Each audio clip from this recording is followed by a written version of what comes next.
Magic നോവലിലേക്ക് സ്വാഗതം. Sudhakar മംഗളോദയത്തിൻ്റെ വാസ്തുബലി part 1.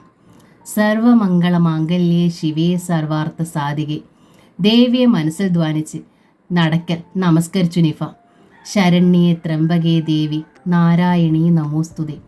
പ്രദക്ഷിണം വെച്ചു വന്ന് തീർത്ഥവും പ്രസാദവും വാങ്ങി അവൾ നടയിറങ്ങി. ഏതാ ആ കുട്ടി?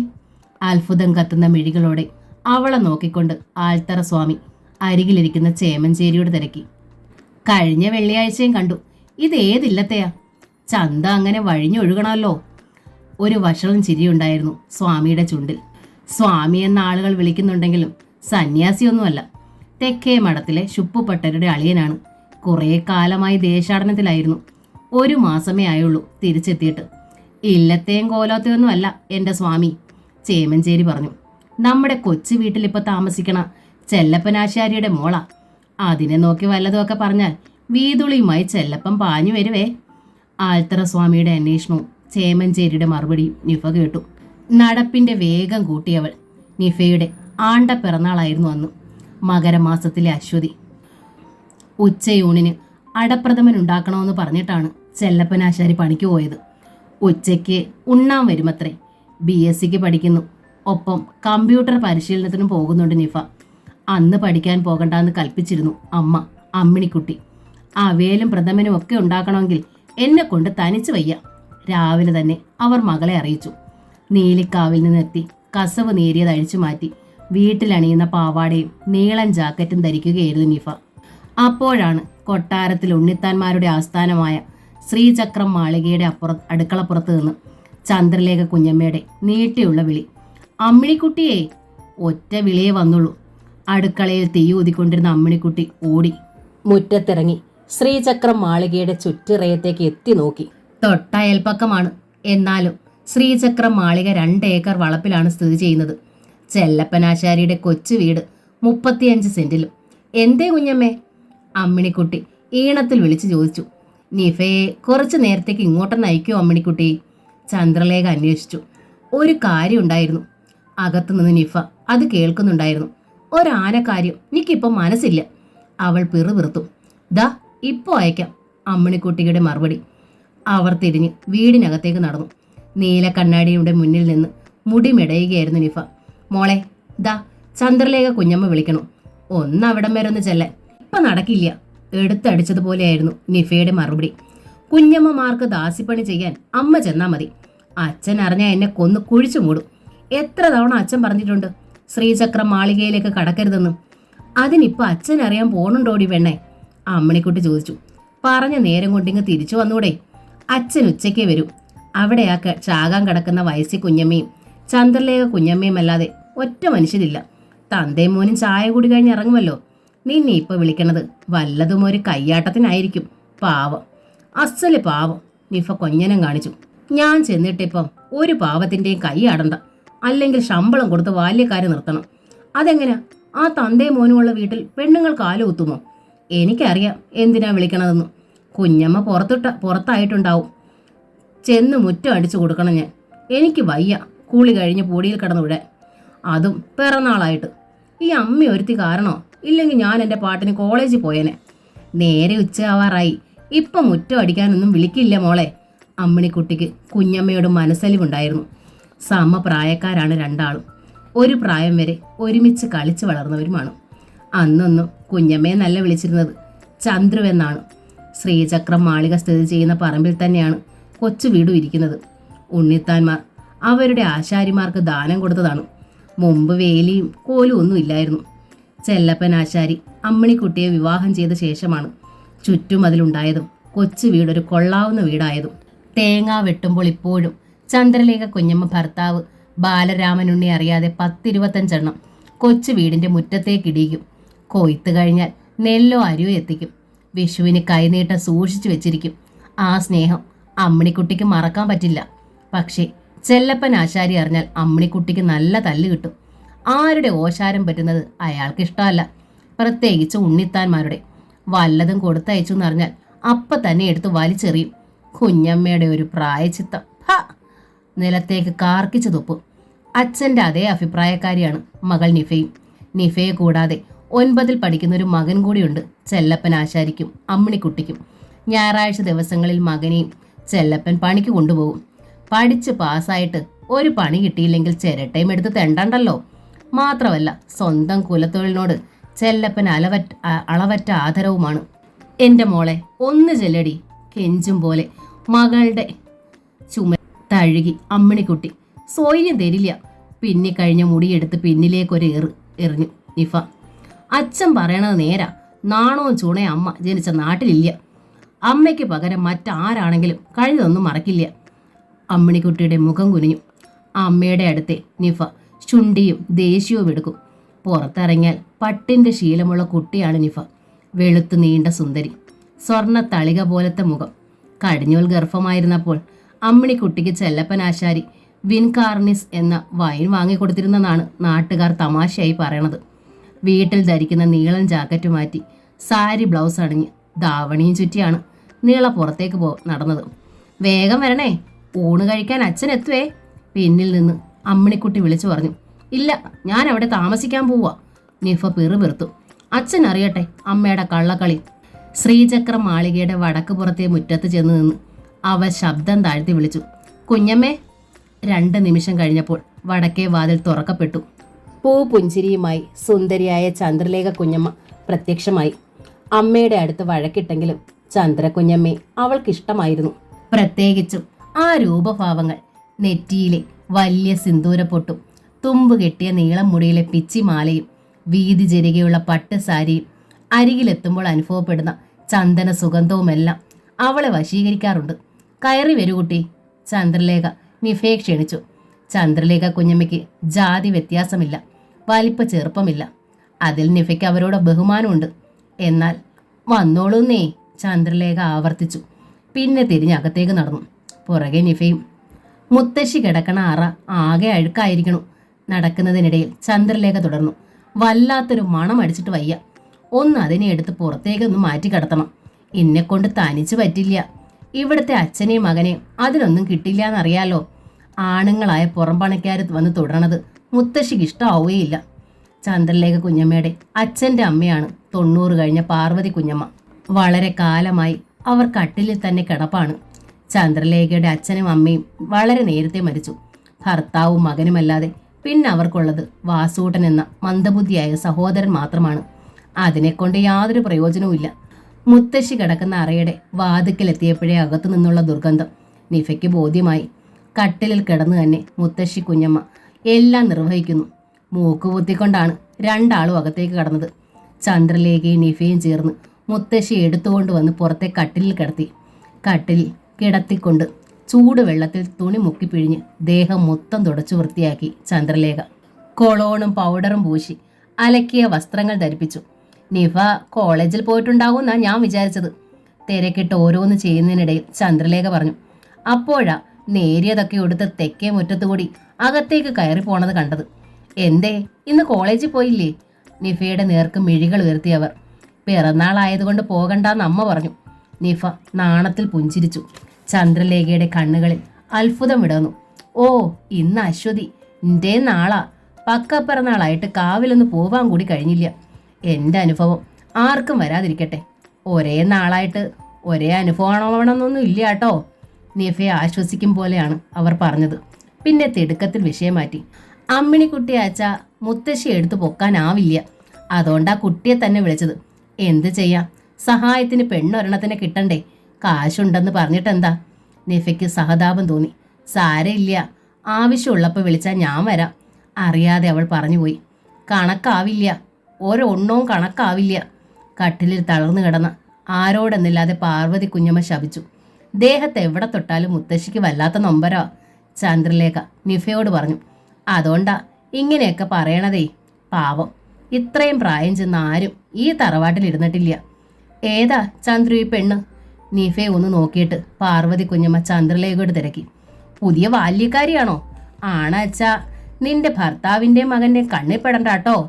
ചന്തം തികഞ്ഞ പെണ്ണ, ഞാൻ പറഞ്ഞില്ലാന്ന് വേണ്ട. നിഫ മാത്രമല്ല, ചന്ദ്രലേഖയും വല്ലാതായി. മുത്തശ്ശി ചുമ്മാ അതും ഇതും പറയണ്ടാട്ടോ. ഇത് കൊച്ചു വീട്ടിലെ അമ്മിണിക്കുട്ടിയുടെ മോളാ നിഫ. എനിക്ക് തന്നെ പറ്റുമോ മുത്തശ്ശി എടുത്ത് കടത്താൻ? അതിനായി വിളിച്ചതാ, ചന്ദ്രലേഖ പറഞ്ഞു. പിന്നെ മുത്തശ്ശി കടന്നിരുന്ന അറ വൃത്തിയാക്കാനായി ഓടി. നിഫ സഹായിക്കാൻ സന്നദ്ധത കാണിച്ചെങ്കിലും ചന്ദ്രലേഖ സമ്മതിച്ചില്ല. ഇത് ഞാൻ ചെയ്തോളാം, കുളി കഴിഞ്ഞ് നിന്റെ മേല് അഴുക്ക് പറ്റിക്കണ്ട. ചുറുചുറുക്കോടും വൃത്തിയോടും കൂടി ചന്ദ്രലേഖ മുറിയും കട്ടിലും കഴുകി തുടച്ചു. പുതിയ പായയും വിരിപ്പുമിട്ടു. കൗതുകത്തോടെയാണ് നിഫ കണ്ടു നിന്നത്. കുഞ്ഞമ്മമാർ തനി കൊച്ചമ്മമാരാണെന്ന് അവൾ കരുതിയിരുന്നത്. അത്രയും പണിയൊക്കെ ചെയ്തിട്ടും ആ പട്ടുസാരിയിൽ ഒരു തുള്ളി വെള്ളം പോലും പറ്റിയില്ല. അത്ര ശ്രദ്ധിച്ചുള്ള ചലനങ്ങളാണ്. നിഫയുടെ സഹായത്തോടെ മുത്തശ്ശിയെ എടുത്ത് പഴയപടി കിടക്കയിൽ കിടത്തി ചന്ദ്രലേഖ. തിരികെ പോകാനിറങ്ങിയ നിഫയുടെ കയ്യിൽ അവർ കനത്ത സഞ്ചി ഏൽപ്പിച്ചു. 4-5 പടല ചൂണ്ടില്ലാക്കണ്ണൻ പഴവും കുറച്ച് ശർക്കര പുരട്ടി ഉപ്പേരിയുമാ. പിറന്നാളല്ലേ, ഇലത്തലയ്ക്കൽ വിളമ്പാം. നിന്റെ അച്ഛനറിയാണ്ടാന്ന് മാത്രം. പിറന്നാളാണെന്നറിഞ്ഞിരുന്നെങ്കിൽ നിനക്കായി എന്തേലും ഒരു സമ്മാനം വാങ്ങി വെച്ചേനെ ഞാൻ. സ്നേഹം തുളുമ്പുന്ന വർത്തമാനം. എന്നിട്ടും ആ സഞ്ചി വാങ്ങാൻ നിഫ മടിച്ചു. ഞാനല്ലേ തരണത്, എന്നെ അമ്മിണിക്കുട്ടിയെ നീ രണ്ടായി കാണണ്ടാട്ടോ, ചന്ദ്രലേഖ പറഞ്ഞു. ആ വാചകത്തിൽ നിഫ വീണു. അവൾ സഞ്ചി വാങ്ങി. ശ്രീചക്രം മാളികയിൽ നിന്ന് കൊച്ചു വീട്ടിലേക്ക് നേരിട്ട് കയറാൻ വഴിയില്ല. ഉയർന്ന മതിൽക്കെട്ട് കൊണ്ട് അതിരടച്ചിരിക്കുകയാണ്. ഇടവഴിയിൽ വന്നിട്ട് വേണം നിഫയ്ക്ക് വീട്ടിലേക്ക് പോകാൻ. പറമ്പിലേക്ക് ഇറങ്ങിയപ്പോഴാണ് തേങ്ങ വിട്ട് നടക്കണ കാര്യം അറിഞ്ഞത്. അതുകൊണ്ട് ഒഴിഞ്ഞു മാറിയാണ് അവൾ നടന്നത്. ചന്തയിലെ പലചരക്ക് കച്ചവടക്കാരനായ പീടിക പറമ്പിൽ സുലൈമാൻ ഹാജിയാണ് ഉണ്ണിത്താന്മാരുടെ പറമ്പുകളിലെ തേങ്ങ വെട്ട് ഉടമ്പടിക്ക് ഏറ്റെടുത്തിരിക്കുന്നത്. പലചരക്ക് കച്ചവടത്തിനൊപ്പം ഹാജിക്ക് തേങ്ങാ കച്ചവടവും ഉണ്ട്.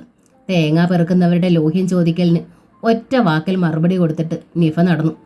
യക്ഷി അമ്പലത്തിനരികിലെ ചെമ്പക ചുവട്ടിലെത്തിയപ്പോഴാണ് മാനത്ത് നിന്ന് പൊട്ടി വീണതുപോലെ ചന്ദ്രലേഖ കുഞ്ഞമ്മയുടെയും ബാലരാമൻ ഉണ്ണിത്താന്റെയും ഒറ്റ മോൻ ഹരീന്ദ്രൻ മുന്നിൽ പ്രത്യക്ഷനായത്. കണ്ടവടി നിഫ മുഖം തിരിച്ചു. നടപ്പിന്റെ വേഗം കൂട്ടി. നിഫയുടെ എക്സാം എന്നാ? ഹരീന്ദ്രൻ കൂടെ കൂടി. ഡിഗ്രി തോറ്റ് 3-4 വർഷമെങ്കിലും പിന്നിട്ട അയാൾക്ക് അതറിയേണ്ട ആവശ്യമൊന്നുമില്ല. എന്നിട്ടും നടത്തത്തിനിടയിൽ നിഫ മറുപടി നൽകി. പക്ഷേ ഹരീന്ദ്രൻ പിന്നിൽ നിന്നും മാറിയില്ല. അതോടെ നിഫ ഓടാൻ ആരംഭിച്ചു. നിക്ക് പെണ്ണേ, അവളുടെ കയ്യിൽ കടന്നു പിടിച്ചു ഹരീന്ദ്രൻ. മുമ്പും ശല്യത്തിന് വന്നിട്ടുള്ളവനാണ് അയാൾ. നിഫയ്ക്കാണെങ്കിൽ കണ്ണെടുത്താൽ കണ്ടുകൂടാ. കൈവിട്. അവൾക്ക് കരച്ചിൽ വന്നു. ഇല്ല. ഹരീന്ദ്രൻ പിടിമുറുക്കി. അപ്പോഴാണ് തൊട്ടു മുന്നിലെ തെങ്ങിലൂടെ ഒരാൾ ഊർന്ന് താഴേക്കിറങ്ങി വന്നത്. സുലൈമാൻ ഹാജിയുടെ മകളുടെ മകൻ അബ്ദുള്ള. പെട്ടെന്ന് ഹരീന്ദ്രൻ നിഫയെ വിട്ടു. അബ്ദുള്ളയെ നോക്കി എന്ന് ചിറി കൂട്ടിയിട്ട് തിരിഞ്ഞു നടന്നു. പേടിച്ചു പോയോ? കുസൃതി ചിരിയോടെ അബ്ദുള്ള നിഫയെ നോക്കി. മറുപടി പറയാതെ നിഫ മുഖം കുനിച്ചു. ദേഹത്തിന്റെ വിറയൽ മാറിയിരുന്നില്ല. വളപ്പിൽ തേങ്ങ വെട്ടുന്നവരും പെറുക്കി കൂട്ടുന്നവരും ചുമക്കുന്നവരുമുണ്ട്. പക്ഷെ അവരൊക്കെ അങ്ങേ മൂലയിലാണ്. യക്ഷി അമ്പലത്തിന്റെ മറയുള്ളതുകൊണ്ട് എന്തുണ്ടായാലും ആരും അറിയില്ല. ഈ അബ്ദുള്ള വന്നില്ലായിരുന്നെങ്കിൽ അതേക്കുറിച്ചാണ് നിഫ ഭയത്തോടെ ഓർത്തത്. കരഞ്ഞ ആളെ കൂട്ടിയാൽ സംഭവം അച്ഛൻ്റെ കാതിലെത്തും. ഹരീന്ദ്രൻ ഉണ്ണിത്താനെ കൊന്നിട്ട് അച്ഛൻ ജയിലിലും പോകും. ഭാഗ്യത്തിന് ആ സാഹചര്യം ഒഴിഞ്ഞു. സാരയില്ലേടോ, അബ്ദുള്ള പറഞ്ഞു. വീട്ടിൽ ചെന്ന് ഡെറ്റോൾ പുരട്ടി കൈയൊന്ന് നന്നായി കഴുകിക്കൊള്ളുക. മെല്ലെ മുഖമുയർത്തി നിഫ അബ്ദുള്ളയെ നോക്കി. അച്ഛൻ്റെ ഉറ്റ ചങ്ങാതിയാണ് അബ്ദുള്ള. പക്ഷേ ചെല്ലപ്പൻ ആശാരിയുടെ മകനാകാനുള്ള പ്രായമേ ഉള്ളൂ അയാൾക്ക്. സുലൈമാൻ ഹാജിയുടെ ഒറ്റ മകൾ സുലൈഖ ബേബിയുടെ ഇരട്ട മക്കളിൽ ഇളയവനാണ്. മൂത്തയാൾ ഹാജ. ഇളയതായ ഒരു പെണ്ണു കൂടിയേ ഉള്ളൂ സുലൈഖ ബേബിക്ക്, സുർമി. ഹാജയുടെയും അബ്ദുള്ളയുടെയും സുർമിയുടെയും ബാപ്പ ബീരാൻകുട്ടി മരിച്ച ശേഷമാണ് അവർ തെക്കും ഭാഗത്ത് നിന്ന് പീടിക പറമ്പിൽ വന്ന് മൂത്താപ്പയോടൊപ്പം താമസമായത്. മൂത്താപ്പയുടെ ബിസിനസ്സിലാണ് BA ജയിച്ച ഹാജിക്ക് താല്പര്യം.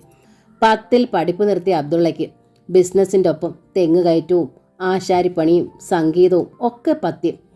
ഗസലിൽ തുടക്കമിട്ടവൻ ചെന്ന് നിന്നത് കർണാട്ടിക്കിൽ. പക്ഷേ ഒന്നിലും അധികം നിൽക്കില്ല. തൊട്ട് വെച്ചിട്ട് നിർത്തും. ആശാരപ്പണിയിലുള്ള കമ്പമാണ് ചെല്ലപ്പൻ ആശാനിയുടെ ശിഷ്യനാക്കിയത്. പക്ഷേ ചെല്ലപ്പൻ അബ്ദുള്ളയെ ദോസ്ത് എന്നേ വിളിക്കൂ. സ്നേഹം കൂടുമ്പോൾ മേരാ ദോസ്ത് മേരാ പ്യാർ എന്ന പഴയ സിനിമാ ഗാനം പാടും. എന്താ ഇങ്ങനെ അന്തിച്ചു നിൽക്കണത്? അബ്ദുള്ള നിഫയോട് ചോദിച്ചു. അവൾ വിഷമിച്ചൊന്ന് പുഞ്ചിരിച്ചു. അച്ഛനോട് പറയരുത്. പറയാതിരുന്നാൽ വീണ്ടും ഉപദ്രവം ഉണ്ടാവില്ലേ? ഇപ്പം തന്നെ ചെല്ലിയാ കുട്ടിയെ രക്ഷിച്ചത്. ചെല്ലിയോ? നിഫയ്ക്ക് മനസ്സിലായില്ല. ആ, തെങ്ങിൻ്റെ മണ്ട നിറയെ കൊമ്പൻ ചെല്ലികളാ. ഇതിനകം എത്ര എണ്ണത്തിനെ തട്ടിയെന്നറിയോ? കേറ്റക്കാർക്ക് അതിനൊന്നും നേരം കാണില്ലല്ലോ. തെങ്ങ് വല്ലോൻ്റെതാണെങ്കിലും തേങ്ങ വിറ്റ് കാശുണ്ടാക്കണത്. ഞങ്ങളല്ലേ, അതുകൊണ്ടൊരു മനസാക്ഷിയുടെ പേരിൽ ചെല്ലികുത്താൻ കയറിയതാ. ഒപ്പം കുട്ടിയെ ചെല്ലികുത്താതെ രക്ഷിക്കാൻ കഴിഞ്ഞു. അബ്ദുള്ള ചിരിച്ചു. എന്ന് വെച്ച് ഏതു നേരവും ഞാൻ ഈ തെങ്ങിൻ്റെ മണ്ടയിലുണ്ടാവില്ല, സൂക്ഷിക്കണം.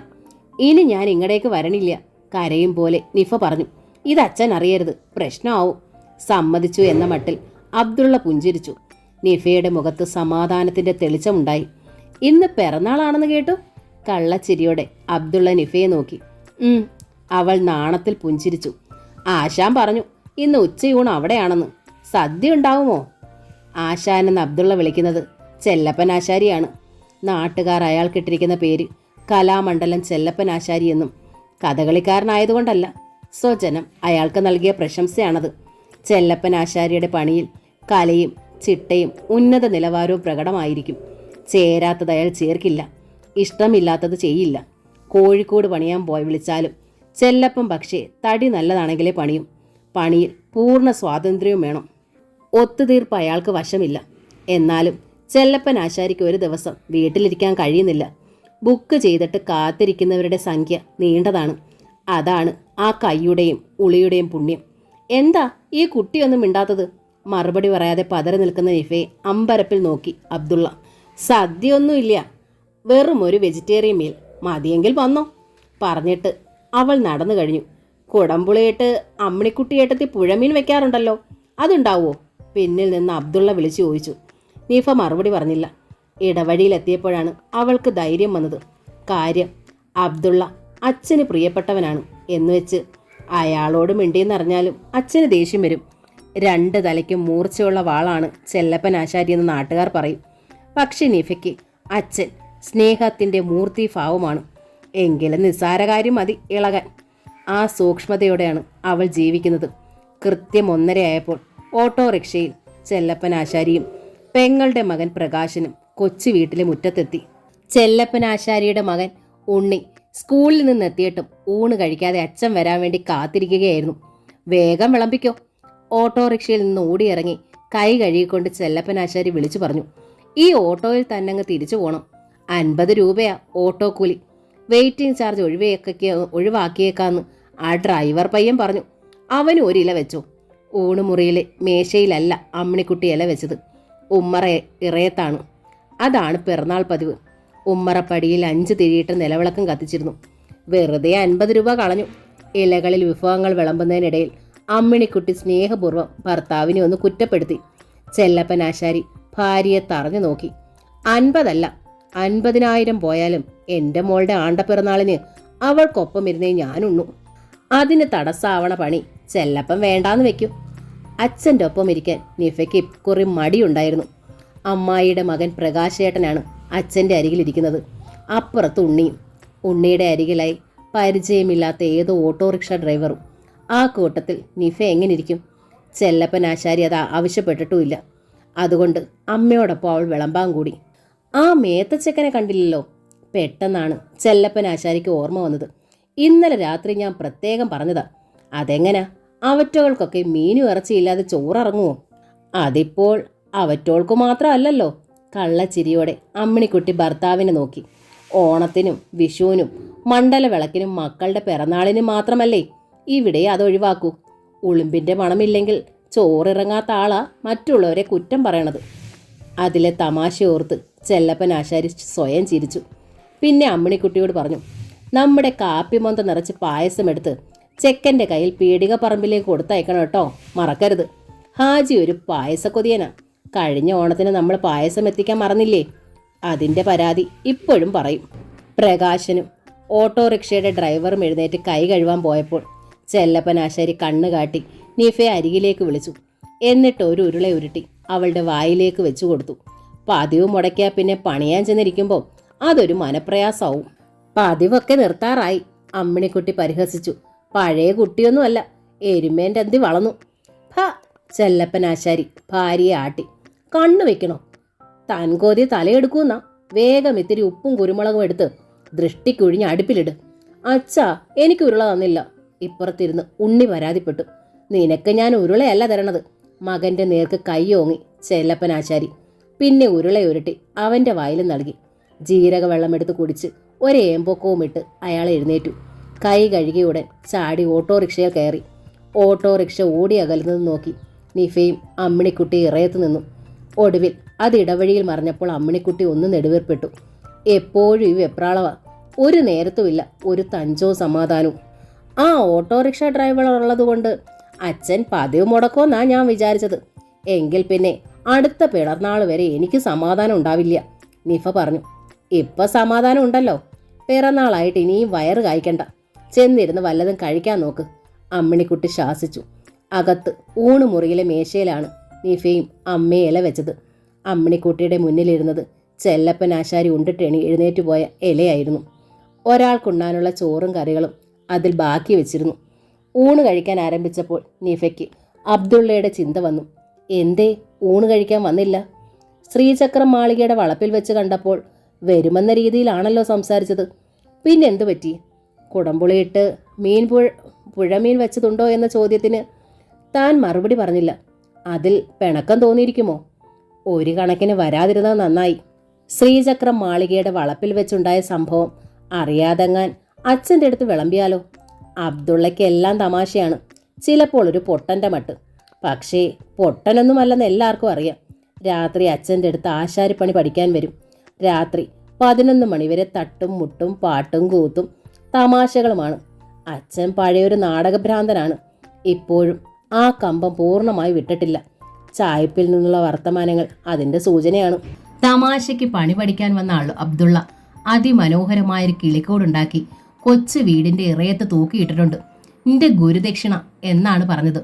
കൂട്ടിനകത്ത് തൂക്കിയ കമ്പി വളയത്തിൽ അഴകുറ്റൊരു പനന്തത്തയും പ്രതിഷ്ഠിച്ചിട്ടുണ്ട്.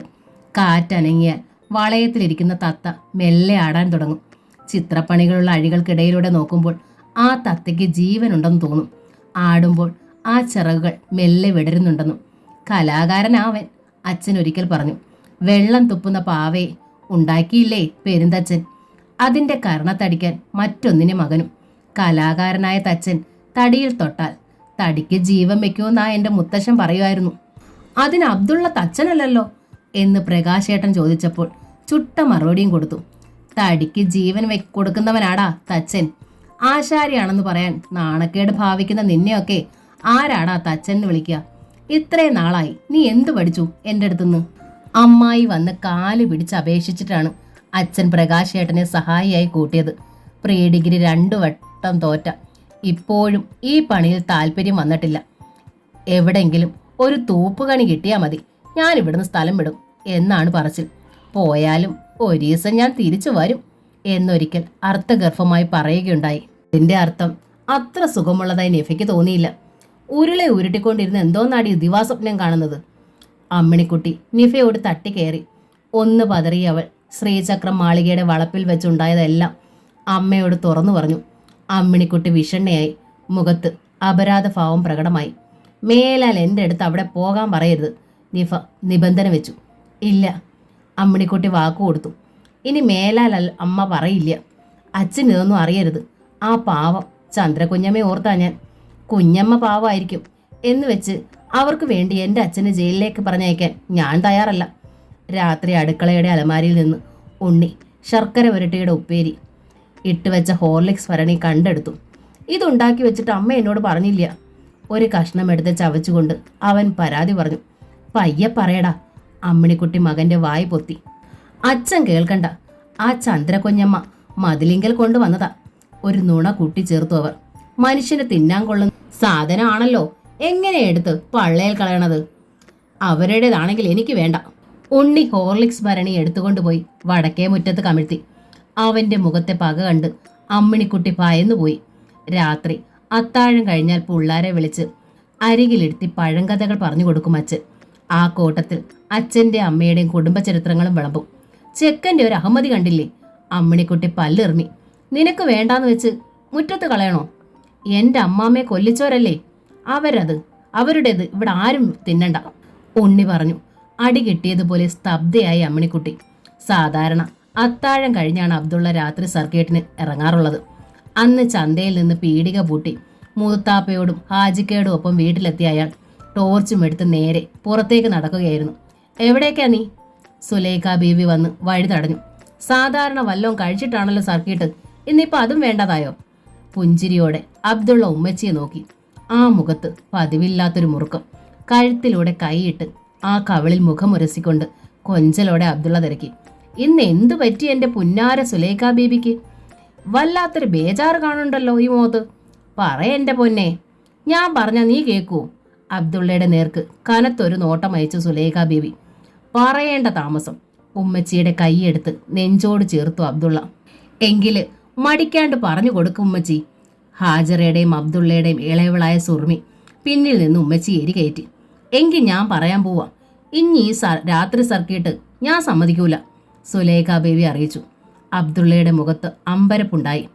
അപ്പോൾ സുലൈഖ ബീവിയുടെ സ്വരം ഒന്നുകൂടി ഉറച്ചു. നീ ആ ആശാരിപ്പുരെ പോണത് എനിക്ക് ഇഷ്ടമല്ല. തുടക്കത്തിൽ തമാശയായാണ് അബ്ദുള്ളയ്ക്ക് തോന്നിയത്. പിന്നീട് മനസ്സിലായി ഉമ്മച്ചി ഗൗരവത്തിലാണെന്ന്. പെട്ടെന്നുള്ള ആ ഭാവമാറ്റം അബ്ദുള്ളയിൽ അന്താളിപ്പുണ്ടാക്കി. മനസ്സിലാകാത്ത മട്ടിൽ അയാൾ സുർമയെ നോക്കി. അവൾ മുഖം തിരിച്ചു കളഞ്ഞു.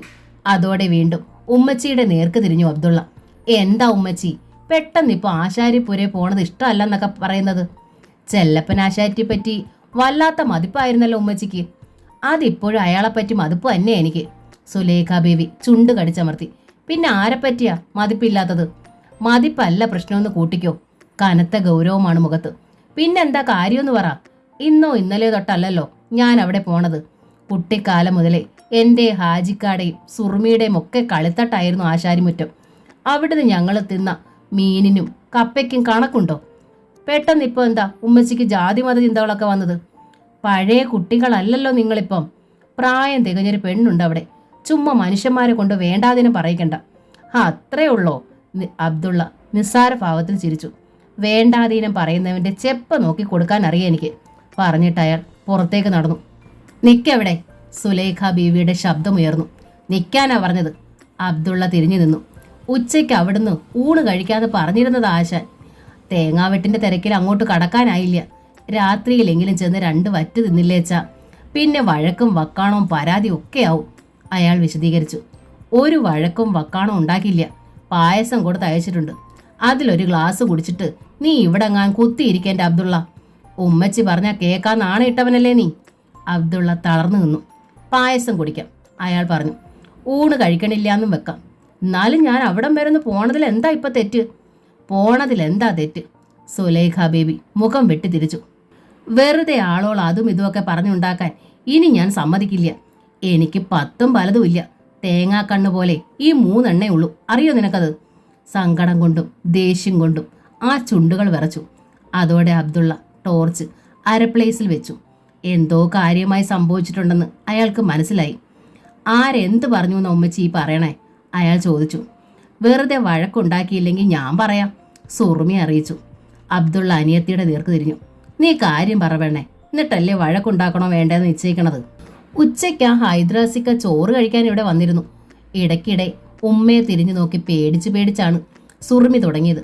തേങ്ങാ ചുമക്കണ ഹൈദ്രാസിക്ക?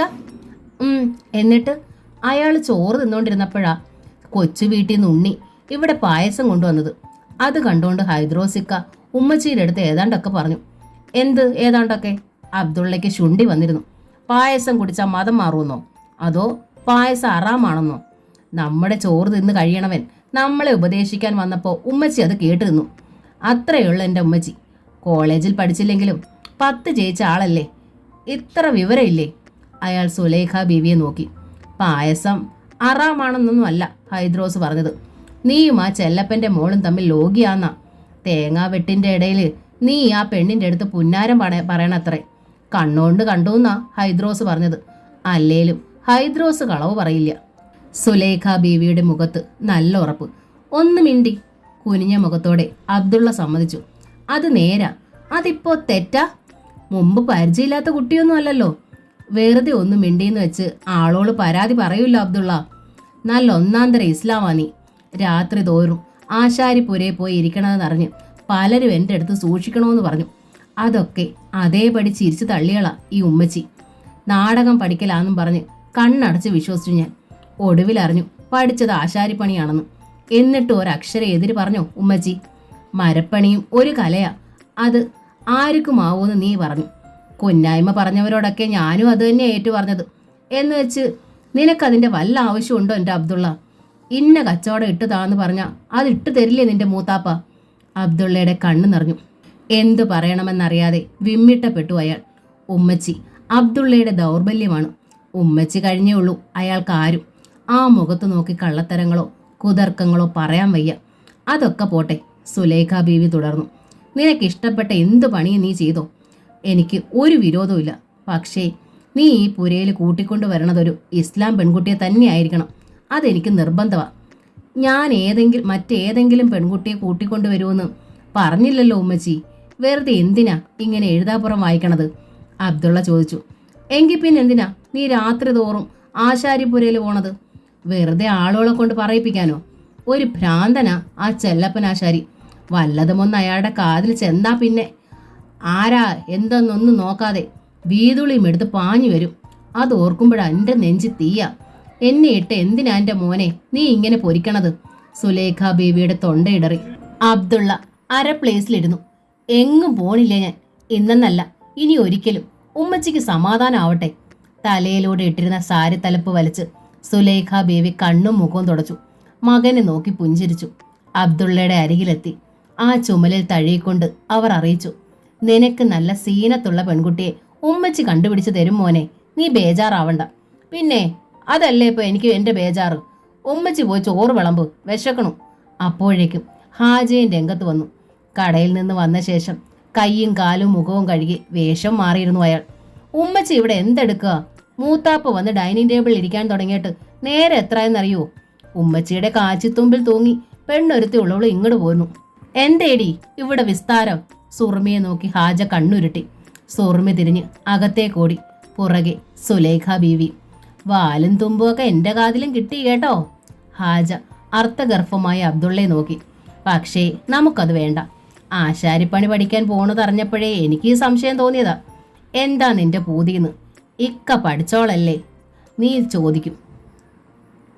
നിന്റെ ആഗ്രഹം തെറ്റാണെന്നും ഞാൻ പറയില്ല. എന്നാലും നമുക്കത് പറ്റൂല. നമ്മളുടേത് ഒരു പെണ്ണ. ഒന്നും സംഭവിക്കണ്ട. ഇങ്ങനൊരു ന്യൂസ് വന്നാൽ മതി. കാലം പുരോഗമിച്ചെന്ന് പറഞ്ഞിട്ടൊന്നും ഒരു കാര്യമില്ല മോനെ. ഹാജിക്ക് എന്തറിഞ്ഞിട്ടായി പറയണത്? പോലീസുകാരെ കൂട്ട അടിച്ചു കുറ്റം സമ്മതിപ്പിക്കുക. ബാക്കിയുള്ളൊരു മനസ്സിൽ പോലും ഓർക്കാത്ത കാര്യം. ഒടിയൻ്റെ അടുത്ത് മായം മറിയരുതേ അബ്ദുള്ള. ഹാജ മുഖം ചലിപ്പിച്ചു. ഒടിയനാണ് ആരാണെന്ന് എനിക്കറിയാം. അബ്ദുള്ളയെ ആയുധമെടുത്തു. എവർഗ്രീൻ ബ്യൂട്ടി ലാൻഡ് ഉടമ ആദം അലിയുടെ മകൾ ഷക്കീലയുടെ കാര്യം ഞാനിവിടെ പൊട്ടിക്കാഞ്ഞിട്ടല്ലേ? അതിപ്പോ നീ പൊട്ടിച്ചാലും കുഴപ്പമൊന്നുമില്ല. മൂത്താപ്പ അറിയണ ആളാ ആദം അലി. ഇവിടെ എല്ലാവർക്കും അത് പൊന്നു സമ്മതമായിരിക്കും. അങ്ങനെ വീരവാദം മുഴക്കിയെങ്കിലും കൂടുതൽ വക്കാണത്തിന് നിൽക്കാതെ ഹാജ വേഗം സ്ഥലം കാലിയാക്കി. അബ്ദുള്ള വെറുതെ നിഫയെക്കുറിച്ച് ഓർത്തു. എല്ലാവരും സംശയിക്കും പോലെ ഒന്നും മനസ്സിലില്ല എന്നത് സത്യം. എന്നാലും ആ പെൺകുട്ടി സുഖകരമായൊരു ചിന്തയാണ്. ഗ്രാമത്തിൽ മറ്റൊരു പെണ്ണിനും ഇല്ലാത്തൊരു മൊഞ്ചത്തികളെ അപൂർവമായി കാണാറുള്ള സൗശീല്യം, നല്ല അച്ചടക്കവും. അവൾ ഒരു മുസ്ലിം പെണ്ണായിരുന്നെങ്കിൽ അത്രയുമേ ചിന്തിച്ചിരുന്നുള്ളൂ. അതിനപ്പുറത്തേക്കൊന്നും മനസ്സിനെ വിട്ടിട്ടില്ല. ആശാരിപ്പണി പഠിക്കാൻ പോയതും നിഫ എന്ന പെൺകുട്ടിയെ ഓർത്തല്ല. ആ കലയിലുള്ള താല്പര്യം കൊണ്ട് മാത്രമാണ്. ആശാന്റെ മകൾ എന്നൊരു പരിഗണനയും ബഹുമാനവും അവളോടുണ്ടെന്ന് മാത്രം. നിനക്കിന്നൊന്നും കഴിക്കണ്ടേ അബ്ദുള്ള? സുലേഖ ബീവി വീണ്ടും അബ്ദുള്ളയുടെ മുന്നിലെത്തി. വാഴക്കയും ഉണക്കമീനും കൂടി വെക്കണമെന്ന് കൊതി പറയാറില്ലേ? ഉണ്ടാക്കി വെച്ചിട്ടുണ്ട്, എണീറ്റ് വാടാ. അബ്ദുള്ള എഴുന്നേറ്റു. പിറ്റേന്നും തേങ്ങാവെട്ടുണ്ടായിരുന്നു. അതുകൊണ്ട് ചുമട്ടുകാരൻ ഹൈദ്രോസിക്കെ അബ്ദുള്ളയ്ക്ക് സൗകര്യമായി കിട്ടി. നിങ്ങൾക്ക് എന്തിൻ്റെ സൂക്കേടാ എൻ്റെ ഹൈദ്രോസിക്ക? ചുമ്മാ ഇല്ലാത്ത പൊല്ലാപ്പൊക്കെ പറഞ്ഞുണ്ടാക്ക. വേറെ വല്ലാരുമായിരുന്നെങ്കിൽ രാത്രി തന്നെ ഞാൻ തിരക്കി വന്നേനെ. ഞമ്മൾ വേറെ ആരോടും പറഞ്ഞില്ല എൻ്റെ പൊന്നു മോനെ. ഹൈദ്രോസ് അബ്ദുള്ളയെ തൊഴുതു. ഉമ്മച്ചിയുടെ അടുത്ത് മാത്രമേ പറഞ്ഞുള്ളൂ. അത് നിന്റെ ഗുണത്തിനാ. ആ പെണ്ണിനും അവിടെ തന്തയ്ക്കും ഒക്കെ നിന്നെ ഒന്ന് വളച്ചാൽ കൊള്ളാന്നുണ്ടാവും. മതം വേറെ ആണെങ്കിലും ഇഷ്ടം പോലെ സ്വത്തില്ലേ നിനക്ക്? അവറ്റോളം അതേ നോക്കുള്ളൂ. ഇതെങ്ങാനേ ആ ചെല്ലപ്പനാശാന്റെ കാതിലെത്തിയാൽ മതി, വീതികളിയും എടുത്തു വരും. പറഞ്ഞവൻ്റെയും കേട്ടവൻ്റെയും കുടലും വെളിയും കിടക്കും. ഹൈദ്രോസിന്റെ മുഖത്ത് ഭയം പ്രകടമായി. നേര് പറഞ്ഞ ഇന്നയാ ഉണ്ണിത്താൻകുട്ടിയാ മോനെ കാട്ടിത്തന്നത്. ആര്? അബ്ദുള്ളയുടെ പുരുകം ചുളിഞ്ഞു. ഹരീന്ദ്രനോ? ആ. ബീഡിക്കറ പുരണ്ട നിര തെറ്റിയ പല്ലുകൾ വെളിയിൽ കാണിച്ച് ഹൈദ്രോസ്. നിങ്ങൾ തമ്മിൽ ലൈൻ തുടങ്ങിയിട്ട് കുറേ നാളായത്രേ. ഹോട്ടലിൽ കൊണ്ടുപോയിന്നോ തിയേറ്ററിൽ കൊണ്ടുപോയിന്നോ മോട്ടോർ സൈക്കിളിന് പിന്നിലെടുത്തിക്കൊണ്ട് ടൗണിലേക്ക് പോയിന്നോ? ഞമ്മക്കങ്ങ് നാണക്കേടായൻ്റെ മോനെ. ഞമ്മൾ മാത്രമല്ല ഇത് കേട്ടതെന്ന് ഓർക്കണം. തേങ്ങ പെറുക്കണ പെണ്ണുങ്ങൾ കാതു കൂർപ്പിച്ച് നിന്ന പീടികപ്പറമ്പിലെ ചോറായ എൻ്റെ ഈ ദേഹം ചോര തെളിച്ചിട്ടാ ചെന്ന് ഉമ്മച്ചിയുടെ അടുത്ത് പറഞ്ഞത് കേട്ടോ. പിന്നൊന്നും അബ്ദുള്ള ചോദിച്ചില്ല. ഹരീന്ദ്രന്റെ ഉന്നം അയാൾക്ക് മനസ്സിലായി. ചെല്ലപ്പനാശാനും താനും തമ്മിൽ തെറ്റണം. വല്ലവരും വല്ലതും പറഞ്ഞു കേട്ടാ മതി. മുന്നും പിന്നും നോക്കാത്ത കൂട്ടത്തിലാണല്ലോ ചെല്ലപ്പനാശാൻ. കൂട്ടത്തിൽ മറ്റൊരു ലക്ഷ്യവും കാണും. ഹരീന്ദ്രൻ വല്ല ആക്രമവും കാണിച്ചാൽ പഴി തൻ്റെ തലയിൽ വരണം. അപ്പോൾ തന്നെ ചെന്ന് ചോദിച്ചാലോ എന്ന് ആലോചിച്ചു അബ്ദുള്ള. പിന്നെ വേണ്ടെന്ന് വെച്ചു. നായ വെറുതെ കുരയ്ക്കട്ടെ. എന്നാൽ 2 നാൾ കഴിഞ്ഞപ്പോൾ കൊട്ടാരത്തിൽ ഉണ്ണിത്താന്മാരുടെ വക ക്ഷേത്രത്തിലെ മാസപ്പടിയായ ചേമഞ്ചേരി അബ്ദുള്ളയോട് തിരക്കി. എന്താ അബ്ദുള്ളേ, ഇയാള് മതം മാറി ആശാരിയാവാൻ പോവാണോ? അതോ ആ പെണ്ണ് കുപ്പായിട്ട് ഉമ്മച്ചിയാവാൻ പോണോ? മറുപടി പറഞ്ഞേനെ അബ്ദുള്ള. പക്ഷേ അപ്പോഴാണ് സാക്ഷാൽ ചെല്ലപ്പൻ ആശാരിയുടെ രംഗപ്രവേശം. മരുമകനോടൊപ്പം പണിക്ക് പോകുന്ന രംഗമായിരുന്നു. ആശാരിയെ കണ്ടതോടെ ചേമഞ്ചേരി സ്ഥലം വിട്ടു. എന്താ ദോസ്തേ, തന്നെ ഇപ്പം അവിടെ എങ്ങും കാണാനേ ഇല്ലല്ലോ. ചിങ്ങംകുളങ്ങര കാവില് ഒരു വില്ലുപാട്ട് പിടിച്ചിട്ടുണ്ട് ഞാൻ. എന്താ കൂടുന്നോ താൻ? പരിപാടി ക്ഷേത്രമതിലിന് വെളിയില്ല. അതുകൊണ്ട് അഹിന്ദുക്കൾക്കും കൂടാ. അല്ലേലിപ്പോ തന്നെ കണ്ടാൽ ആരാ തിരിച്ചറിയുക? ചന്ദനം തൊട്ടാല് അസൽ നമ്പൂതിരി തന്നെ. നേരം കിട്ടില്ല ആശാനെ, അബ്ദുള്ള പറഞ്ഞു. നല്ല പണിത്തിരക്ക. അപ്പോഴേക്കും സ്റ്റോപ്പിൽ ഒരു ബസ് വന്നു നിന്നു. കാണാമെന്ന് പറഞ്ഞ് സഞ്ചിയും തൂക്കി ചെല്ലപ്പൻ ആശാരി അതിൽ ചാടിക്കയറി. പുറകെ മരുമകനും. അബ്ദുള്ള തിരിഞ്ഞ് തൊട്ടരികിലുള്ള മുറുക്കാൻ കടയിലേക്ക് നടന്നു. അബ്ദുള്ളയെ കണ്ടപ്പോൾ വൃദ്ധനായ കടക്കാരൻ ഒരു കെട്ട് വെറ്റിലയെടുത്ത് മുന്നിലേക്ക് വെച്ചു. തളിർ വെറ്റിലയാണ് അബ്ദുള്ളയ്ക്ക് പ്രിയം. സമപ്രായക്കാർ സിഗരറ്റ് പോയിക്കുമ്പോൾ അയാൾക്ക് ചുണ്ണാമ്പും വാസനപ്പാക്കും ചേർത്ത് വെറ്റില ചവയ്ക്കാനാണ് ഇഷ്ടം. വെറ്റിലയിൽ അബ്ദുള്ള ചുണ്ണാമ്പ് തേച്ചുകൊണ്ട് നിന്നപ്പോഴാണ് 4-5 പെൺകുട്ടികൾ ഒരുമിച്ച് ബസ് സ്റ്റോപ്പിലെത്തിയത്. കൂട്ടത്തിൽ സാരി ഉടുത്ത നിഫയെ കണ്ട് അയാൾ തിടുക്കത്തിൽ മുഖം തിരിച്ചു. 2 നാൾ കൂടി കണ്ടതാണ്. ഉള്ളിൽ നേരിയൊരു നൊമ്പരമുണ്ടായി. എങ്കിലും ഇനിയും തമ്മിൽ കാണണ്ട എന്ന് ദൃഢനിശ്ചയമെടുത്തു. പാവം കുട്ടി, അവൾ മനസമാധാനത്തോടെ ജീവിക്കട്ടെ. ഒപ്പം തൻ്റെ ഉമ്മച്ചിക്കും സമാധാനം ഉണ്ടാകട്ടെ. തിരിഞ്ഞു നടക്കാൻ ഒരുങ്ങിയപ്പോഴാണ് ശ്രീചക്രം മാളികയിലെ കാർ വന്ന് അബ്ദുള്ളയെ തൊട്ടൊരുമി നിന്നത്. മുൻവാതിൽ തുറന്ന് വെള്ള ജുബയും കസവ് ധോത്തിയും അണിഞ്ഞ ഹരീന്ദ്രൻ പുറത്തു വന്നു. മുഖം നിറയെ പരിഹാസവുമായി അയാൾ അബ്ദുള്ളയെ നോക്കി. യാത്ര അയക്കുന്ന രംഗമാണല്ലേ? മനസ്സിലായില്ല. മുറുക്കാൻ വായിലിട്ടുകൊണ്ടാണ് അബ്ദുള്ള ശബ്ദിച്ചത്. ബസ് സ്റ്റോപ്പിൽ നിൽക്കുന്ന നിഫയുടെ നേർക്ക് നോട്ടം അയച്ചിട്ട് ഹരീന്ദ്രൻ വിശദീകരിച്ചു. കാമുകിയെ ബസ് കയറ്റിവിടാൻ വന്നതാണോന്ന്. മടുക്കുമ്പോൾ പറയണം. ക്യൂവിലെ തൊട്ടു പിന്നിലെ സ്ഥാനം എൻ്റേതാ. പിന്നെ ഒന്നും ആലോചിച്ചില്ല അബ്ദുള്ള. കൈ വലിച്ചൊന്നു കൊടുത്തു മുഖത്ത്. മുറുക്കാൻ ചണ്ടി നിലത്തേക്ക് തുപ്പി. ചിറി തുടച്ചിട്ട് ഒന്നും സംഭവിക്കാത്ത മട്ടിൽ തിരിഞ്ഞു നടക്കുകയും ചെയ്തു. ഉച്ചയ്ക്ക് ഊണ് കഴിക്കാൻ ഹരീന്ദ്രൻ എത്തും മുമ്പേ വാർത്ത ശ്രീചക്രം മാളികയിലെത്തി. ആരാണ് വന്ന് ബാലരാമൻ ഉണ്ണിത്താൻ്റെ കാതിലോതിയെന്ന് ചന്ദ്രലേഖ കുഞ്ഞമ്മയ്ക്ക് മനസ്സിലായില്ല. പുറത്തിറങ്ങിയപ്പോൾ കിട്ടിയതാവാം. വരുമ്പോൾ കൂടെ കാര്യസ്ഥൻ വെട്ടുവിള കൃഷ്ണൻ നായരും ഉണ്ടായിരുന്നു. ഉമ്മറത്ത് നിന്ന് ചന്ദ്രു എന്ന അലർച്ച കേട്ടാണ് ചന്ദ്രകുഞ്ഞമ്മ ഓടി വന്നത്. എന്തേ? ചന്ദ്രലേഖ പരിഭ്രമത്തിൽ വിറച്ചു. മകനെ ഏതോ മാപ്പിളാർ തല്ലിയിട്ടിരിക്കുന്നത്രേ, ബാലരാമൻ ഉണ്ണിത്തൻ അറിയിച്ചു. അയ്യോ, എന്നിട്ട് അവനെവിടെ? ഓടി മുറ്റത്തിറങ്ങി ചന്ദ്രലേഖ. എവിടാന്ന് അവനല്ലേ അറിയൂ. നിർബന്ധ അച്ഛ ഒന്നു പോയി തിരക്കിയ. പീടികപ്പറമ്പിൽ ചെന്ന് തിരക്കിയാലും മതി. അവിടുത്തെ ഇളയവനാ ഇവിടുത്തവന്റെ മുഖത്ത് കൈവച്ചത്. ഉണ്ണിത്താന്മാരോടെന്നാ തന്നെ വേണമല്ലോ ഇത്. പാമ്പിനല്ലേ പാല് കൊടുക്കണത്? അബ്ദുള്ളയുടെ കാര്യമാണോ ഈ പറയണത്?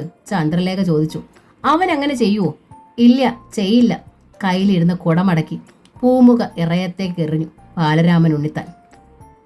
പണ്ട് മുതലേ ഉള്ളതാ കൊട്ടാരത്തിലെ ഉണ്ണിത്താന്മാർക്ക് ജോനോന്മാരോടൊരൻപ്. എന്നെങ്കിലും ഒരു തിരിച്ചടി കിട്ടുമെന്ന് ഞാൻ പറയായിരുന്നു. ഇപ്പം അതൊത്തു. ഇവിടുത്തെ സന്തതിക്ക് തന്നെ പെരുമാറി. കൊട്ടാരത്തിൽ ഉണ്ണിത്താന്മാരുടെ സർവ്വ പറമ്പുകളിലെയും തേങ്ങയും പീടികപ്പറമ്പിൽ സുലൈമാൻ ഹാജിക്ക്. അങ്ങനെയാണ് അയാൾ വലിയ കച്ചവടക്കാരനും കാശുകാരനുമായത്. എന്നെക്കാളേറെ ഈ കഥകൾ വെട്ടുവിളയ്ക്ക് അറിയാലോ, ഇല്ലേ? ഉണ്ണിത്താൻ വെട്ടുവിള കൃഷ്ണൻ നായരെ നോക്കി. പിന്നെ അറിയില്ലേ എനിക്ക്? വെട്ടുവിള ഏറ്റുചൊല്ലി. കൊട്ടാരത്തിൽ ഉണ്ണിത്താന്മാരെ മുഴുവനും പറയണ്ട. ഈ ചന്ദ്രലേഖ കുഞ്ഞമ്മയുടെ അച്ഛനും വലിയച്ഛനും അവരായിരുന്നല്ലോ അന്നത്തെ പ്രമുഖർ. അവരില്ലായിരുന്ന വെച്ചാൽ പീടികപ്പറമ്പിൽ ഇന്ന് ഇങ്ങനൊരു മുസ്ലിം കുടുംബം ഉണ്ടാവില്ലായിരുന്നു. എങ്കിൽ താൻ ചെന്ന് വാസുദേവനോടും രാഘവനോടും ഒക്കെ പറയുക. ബലരാമൻ ഉണ്ണിത്താൻ വെട്ടുവിളയോട് കൽപ്പിച്ചു. ഇതങ്ങനെ അങ്ങ് വിടാൻ പറ്റില്ല. ശക്തമായൊരു തിരിച്ചടി കൊടുക്കണം. തിരിച്ചടി എന്ന് വെച്ചാൽ മറ്റൊന്നുമില്ല. ഇനി ഇവിടെ ഇങ്ങനൊരു കൂട്ടർ വേണ്ട. വാസുദേവനും രാഘവനും കൊട്ടാരം ശാഖയിലെ ഉണ്ണിത്താന്മാർ തന്നെയാണ്. രാഘവൻ വലിയ അഭ്യാസിയാണ്. അയാളുടെ കീഴിൽ ഇപ്പോഴും അഭ്യാസികളുടെ ഒരു സംഘമുണ്ട്. വാസുദേവനെയും രാഘവനെയും കൂടാതെ പുഴയ്ക്കരികെ ഇതേ തായ്വഴിയിൽപ്പെട്ട വേറെ ഉണ്ണിത്താന്മാർ പാർക്കുന്നുണ്ട്. ഒരാവശ്യം വന്നാൽ എല്ലാവരും ഒരുമിച്ച് കൂടും. ഒരു കലാപം പുറപ്പെടാൻ പോകുന്നത് പോലെ ചന്ദ്രലേക്ക് തോന്നി. മറ്റുള്ളവരെയൊക്കെ അറിയിക്കാൻ ഹരിക്കുട്ടൻ ഇങ്ങ് വന്നിട്ട് പോരെ? എന്താ നടന്നതെന്ന് അറിയാലോ? അറിയാനൊന്നുമില്ല. കവലയിൽ ഇതാണത്രേ സംസാരം. എന്നാലും അവൻ ഇങ്ങോട്ട് വരട്ടെ. ആരുടെ പേരില്ല കുറ്റമെന്നറിഞ്ഞിട്ട് മതിയല്ലോ. ബലരാമൻ ഉണ്ണിത്താന്റെ മുഖം ചുമന്നു.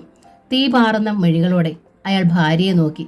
ഹരിയുടെ പേരിലാണ് കുറ്റമെങ്കിൽ കിട്ടിയത് മിടുക്കെന്ന് വിചാരിച്ച് മിണ്ടാതിരിക്കണമെന്നാ താൻ പറയുന്നത്? വഴക്കിന് പോയാൽ അവർ വെറുതെ ഇരിക്കൂ. ഒടുവിൽ അതൊരു ലഹളയായി തീർന്നാലോ? കുഞ്ഞമ്മ പറഞ്ഞതിലും കാര്യമുണ്ട്, വെട്ടുവിള പറഞ്ഞു. ഹരിക്കുട്ടൻ ഇങ്ങോട്ട് വരട്ടെ. എന്താ സംഭവിച്ചെന്നറിയാലോ? കേട്ടതാ സത്യമാണെങ്കിൽ കുഞ്ഞമ്മ പറഞ്ഞ മാതിരിയല്ല. നമുക്കിത് വിടാനേ പാടില്ല. ഹരിക്കുട്ടൻ്റെ ദേഹത്ത് അവൻ കൈ വെച്ചെങ്കിൽ ഇനി ആ കൈ ഉയരരുത് അവിടുന്ന്. അതിന് ഞാൻ എങ്ങോട്ടും ഓടണമെന്നൊന്നും ഇല്ലല്ലോ. അകത്ത് എന്ന് ആ ഫോണിലൊന്ന് വിളിച്ചാൽ പോരെ? വേണ്ടപ്പെട്ടവരെല്ലാം ഇവിടെ എത്തും. എങ്കിൽ അങ്ങനെ ആകട്ടെ. ഒരു നിമിഷത്തെ ആലോചനയ്ക്ക് ശേഷം ബാലരാമൻ ഉണ്ണിത്താൻ സമ്മതിച്ചു. താൻ ചെന്ന് ഹരി എവിടെന്ന് നോക്ക്. എവിടെയെങ്കിലും ഉണ്ടെങ്കിൽ ഇങ്ങോട്ട് വിളിച്ചോണ്ട് വാ. എനിക്ക് ഇപ്പോൾ അവനെ കാണണമെന്ന് പറ. വെട്ടുവിള പുറത്തേക്ക് നടന്നതോടെ ബാലരാമൻ ഉണ്ണിത്താൻ അകത്തേക്ക് തിരിഞ്ഞു. കഞ്ഞി എടുത്ത് വെക്കി, അയാൾ ഭാര്യയോട് അറിയിച്ചു. ഇഞ്ചിത്തൈരുണ്ടാവില്ലേ? ഇല്ല അച്ഛാ, അസാരം എടുത്തോളൂ. വേഷം മാറാനായി തെക്കിനിയിലേക്ക് നടന്നു ബാലരാമൻ ഉണ്ണിത്താൻ. കഞ്ഞി എന്ന് പറയുമെങ്കിലും ഉച്ചയ്ക്ക് വിളമ്പേണ്ടത് ചോറ് തന്നെയാണ്. നെയ്യിൽ മൂപ്പിച്ച ചുവന്നുള്ളി ധാരാളമായി വിതറിയ കഞ്ഞിയാണ് പ്രാതലിന്. കൂടെ ഉപ്പിലിട്ടതും ചുട്ട പപ്പടവും മതി. എന്നാൽ ഉച്ചയ്ക്ക് വിഭവങ്ങൾ 5-6 തരമെങ്കിലും വേണം. പരസ്യമായി വെജിറ്റേറിയനാണ് കഴിക്കുക. എന്നാൽ രഹസ്യമായി നോണും പഥ്യം. മുട്ടയുണ്ടാക്കി കൊടുക്കുന്നതിൽ ചന്ദ്രലേഖ കുഞ്ഞമ്മയ്ക്ക് വിരോധമില്ല. മീനും ഇറച്ചിയും കുഞ്ഞമ്മ അടുക്കളയിൽ കയറ്റില്ല. ഉണ്ണിത്താന് തവള വലിയ ഇഷ്ടമാണ്. യൗവനം നിലനിർത്താൻ വിശേഷമാണത്രേ. പുറം പണിക്കാരെ കൊണ്ട് ഉണ്ടാക്കി വെച്ച് കഴിക്കുകയേ നിവർത്തിയുള്ളൂ.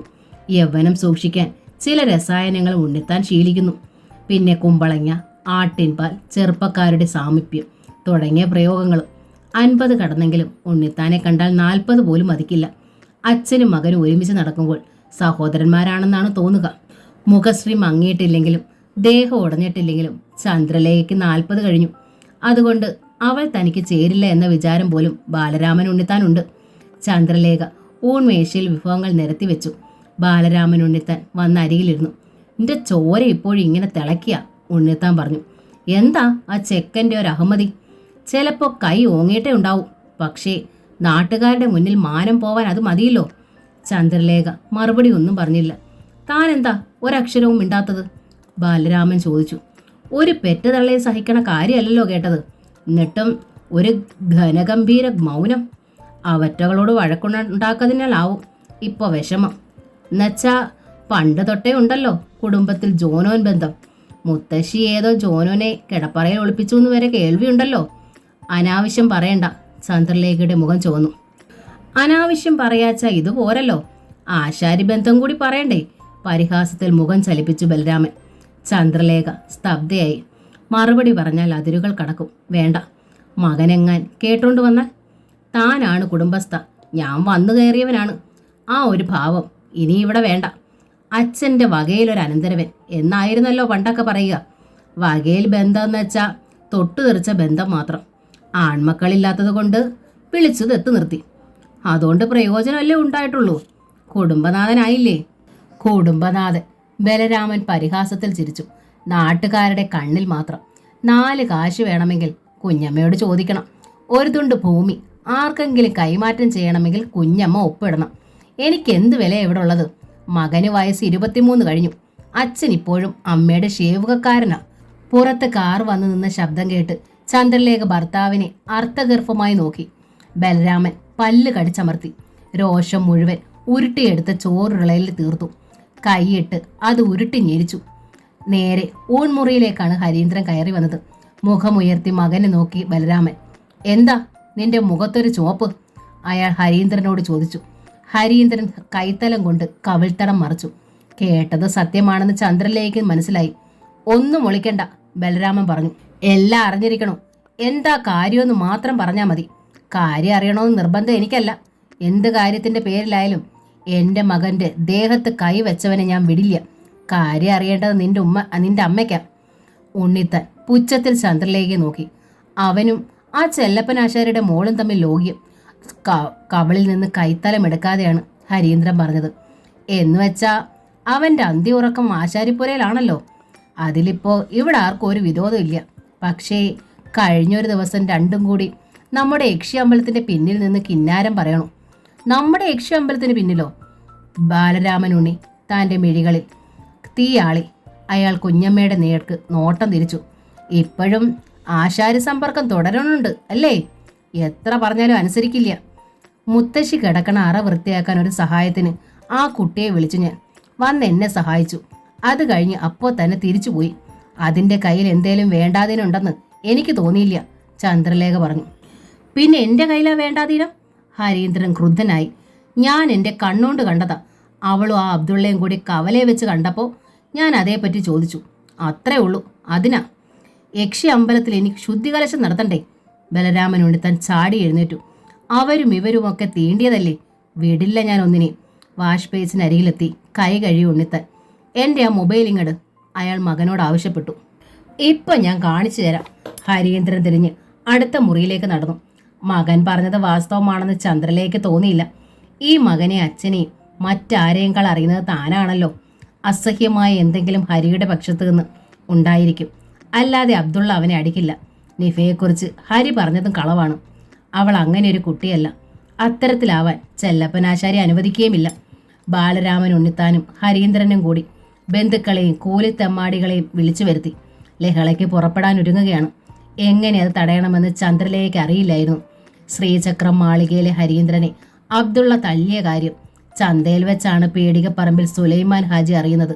പറഞ്ഞത് മൊയ്തീൻകുട്ടി മൊല്ലാക്കായും. അവർ തിരിച്ചടിക്കാൻ ആളെ കൂട്ടണു. കാര്യം ഹാജിക്ക് ഒരുപാട് സഹായം ചെയ്തിട്ടുള്ളവരാ ഉണ്ണിത്താന്മാര്. എന്നാലും നമ്മുടെ പക്ഷത്ത് ഒരു കരുതൽ വേണം. ഇതിപ്പോൾ രണ്ടു കൂട്ടരും തമ്മിലുള്ള ലഹളയാകാൻ പോവുക. അതിന് സുലൈമാൻ ഹാജി സമ്മതിച്ചിട്ട് വേണ്ടേ? നാനാ ജാതി മതക്കാരും സ്നേഹമായും സന്തോഷമായും കഴിയുന്നൊരു ഗ്രാമമായത്. ആ സ്നേഹം സന്തോഷവും പേടികപ്പറമ്പിൽ കുടുംബക്കാർ കാണണം ഇല്ലാതാവാൻ പറ്റൂല. അപ്പം തന്നെ പലചരക്ക് കട അടച്ചു സുലൈമാൻ ഹാജി. ഹാജ വണ്ടിയിട് മോനെ, മൂത്ത ചെറുമകനോട് ആവശ്യപ്പെട്ടു. അബ്ദുള്ളയുടെ കയ്യിൽ നിന്ന് ഒരു തെറ്റ് വരില്ല. കാറിൽ വെച്ച് ഹാജ മൂത്താപ്പനോട് പറഞ്ഞു. ചെല്ലപ്പൻ ആശാരിയുടെ മകളെയും ചേർത്ത് കേട്ടതൊക്കെ ആ ഉണ്ണിത്താൻ ചെക്കൻ വെറുതെ പറഞ്ഞുണ്ടാക്കിയതാ. അബ്ദുള്ള അതേപ്പറ്റി ചോദിച്ചു കാണും. അവൻ വല്ല തണ്ട് തപ്പിത്തരവും പറഞ്ഞു കാണും. അല്ലാതെ അബ്ദുള്ള അടിക്കില്ല, എനിക്ക് ഉറപ്പാ. തണ്ട് തപ്പിത്തരം പറഞ്ഞ അടിക്കുക ചെയ്യേണ്ടത്? സുലൈമാൻ ഹാജി ചോദിച്ചു. ഇതിപ്പോൾ എവിടെ ചെന്ന് നിൽക്കുമെന്നറിയോ? എൻ്റെ മൂത്താപ്പയുടെ കാലം തൊട്ടുള്ള ബന്ധമാ ഉണ്ണിത്താന്മാരുമായിട്ട്. ഒക്കെ ഒരു ബല കാരണം തീരൂല്ലേ ഇപ്പോൾ? അതുമാത്രമോ, നാട്ടിലൊരു കലാപം പൊട്ടിപ്പുറപ്പെടാൻ ഇത് മതി. നമ്മുടെ ആളുകളും വേണ്ടത്ര ഉണ്ടല്ലോ മൂത്താപ്പ, പിന്നെന്താ? അപ്പോൾ തമ്മിത്തല്ലി വെട്ടിയും കുത്തി രണ്ടു കൂട്ടരും അങ്ങ് തീർന്നോട്ടെ എന്ന് അല്ലേ? ഹാജിയെ നോക്കി സുലൈമാൻ ഹാജി കണ്ണുരുട്ടി. അവർ പേടികപ്പറമ്പിലെ നാലുകെട്ട് മാളികയിൽ ചെന്നപ്പോൾ ഭാഗ്യത്തിന് അബ്ദുള്ള അവിടെ ഉണ്ടായിരുന്നു. പുഴക്കരയിലുള്ള ആ പഴയ കെട്ടിടം ഉണ്ണിത്താന്മാർ പണി കഴിപ്പിച്ചു കൊടുത്തതാണ്. പേടികപ്പറമ്പന്മാർ പല ഘട്ടങ്ങളിലായി പ്രത്യുപകാരങ്ങളും ചെയ്തിട്ടുണ്ട്. എന്നുവെച്ച് കണക്ക് പറഞ്ഞു പിരിയണമെന്നുണ്ടോ? അബ്ദുള്ള ഡാ ഹിമാറെ, സുലൈമാൻ ഹാജി ചെറുമകനെ വിളിച്ചു. ആദ്യമായാണ് അബ്ദുള്ളയുടെ നേർക്ക് ഹാജി ഒരു ചീത്ത പദം പ്രയോഗിക്കുക. വഴക്ക് കെട്ടുക മിക്കപ്പോഴും ഹാജയ്ക്കാണ്. അബ്ദുള്ള അതിനൊന്നും ഇടവരുത്തിയിട്ടില്ല. സുലേഖ ബീവിയാണ് എന്താ ബാപ്പാ എന്ന ചോദ്യവുമായി ആദ്യം ഓടിയെത്തിയത്. പുറകെ അബ്ദുള്ളയും സുറുമിയും. സുലൈമാൻ ഹാജിയും ഹാജയും ചേർന്ന് വിവരങ്ങൾ പറഞ്ഞു. സുലേഖ ബീബി തലയ്ക്ക് കയ്യും താങ്ങിയിരുന്നു. നിന്റെ റബ്ബേ, ഇതെന്തൊരു പുലിവാല! നിന്റെ മനസ്സിന് ഒരു നേരവും സമാധാനം തരരുത് കേട്ടോ. അവർ പരിഭവത്തിൽ അബ്ദുള്ളയെ നോക്കി. അബ്ദുള്ള തൻ്റെ വശവും വിശദീകരിച്ചു. അതിപ്പോഴെന്തായാലും നീ ചെന്ന് അവരോട് മാപ്പ് പറയണം. ആ ചെക്കനോടും തന്തയോടും പറയാൻ വിഷമമുണ്ടെങ്കിൽ ആ കുഞ്ഞമ്മയുടെ അടുത്ത് പറഞ്ഞാൽ മതി, പുറത്തു തരും. സുലേഖ ബേബി പറഞ്ഞു. ഉമ്മച്ചി എന്താ ഈ പറയണത്? ഹാജിക്ക് ശുണ്ടി വന്നു. തെറ്റ് ചെയ്യാത്തവൻ തെറ്റ് ചെയ്തവനോട് മാപ്പ് പറയാനോ? അവരെന്ത് തെറ്റ് ചെയ്താലും ഇവൻ ആ ചെക്കനെ തച്ചില്ലേ, അതാ വലിയ തെറ്റ്. ഉണ്ണിത്താന്മാരോട് ചെന്ന് മാപ്പ് പറയണതിൽ ഒരു കുറച്ചിലും വിചാരിക്കാനില്ല. ഇരു ചെവി അറിയാനും പോണില്ല. സുർവി മോൾക്ക് ഒരു നല്ല വിവാഹാലോചന വന്നിരിക്കണ സമയാ. ഇതിനിടയിൽ വഴക്കും വയ്യാവലി ഒന്നും വേണ്ട മോനെ. അബ്ദുള്ളയുടെ കൈ പിടിച്ച് സുലൈഖ ബേബി കേണു. നേരാ അത്. സുലൈമാൻ ഹാജി മകളുടെ വാക്കുകൾ കടിവരയിട്ടു. ഉണ്ണിത്താന്മാരോടോ കുഞ്ഞമ്മമാരോടോ നീ മാപ്പ് പറയണതിൽ ഒരു കുറച്ചിലും ഇല്ല. മുത്താപ്പ വരാൻ കൂടെ. നിന്നെ ആ മുറ്റത്ത് കൊണ്ടുപോയി വിടാം. ഇതിവിടെ അവസാനിക്കണം. ഇപ്പോഴിതൊരു തീപ്പൊരിയാ. ഒരു കൈ കൊടുന്ന വെള്ളം മതി ഇതണയ്ക്കാൻ. ഊതിയാൽ തീ പെരുകും. പുറത്തു നിന്ന് കാറ്റ് വീശും. നമ്മൾ വിചാരിക്കണതിലും അപ്പുറത്തേക്കിത് പോകും.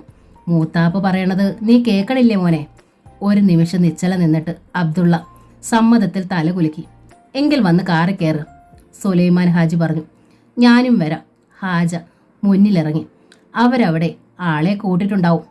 അവർ ആരെയാച്ചാ കൂട്ടട്ടെ. സുലൈമാൻ ഹാജി എന്ന് കാറിൽ കയറി. എൻ്റെ ഒപ്പം അബ്ദുള്ള ഒരുത്ത മതി. അവരിവനെ അവിടെ ഇട്ട് കൊന്നോട്ടെ. ഉമ്മച്ചിയെയും ഹാജിക്കെയും സുറുമിയെയും ഒന്ന് നോക്കിയിട്ട് അബ്ദുള്ളയും കാറിൽ കയറി. വാസ്തുബലി എന്ന നോവലിൻ്റെ ഈ ഭാഗം ഇവിടെ പൂർണ്ണമാവുകയാണ്. ഈ നോവൽ നിങ്ങൾക്ക് ഇഷ്ടമായെങ്കിൽ ലൈക്ക് ചെയ്ത് ഷെയർ ചെയ്ത് സബ്സ്ക്രൈബ് ചെയ്യണേ. താങ്ക്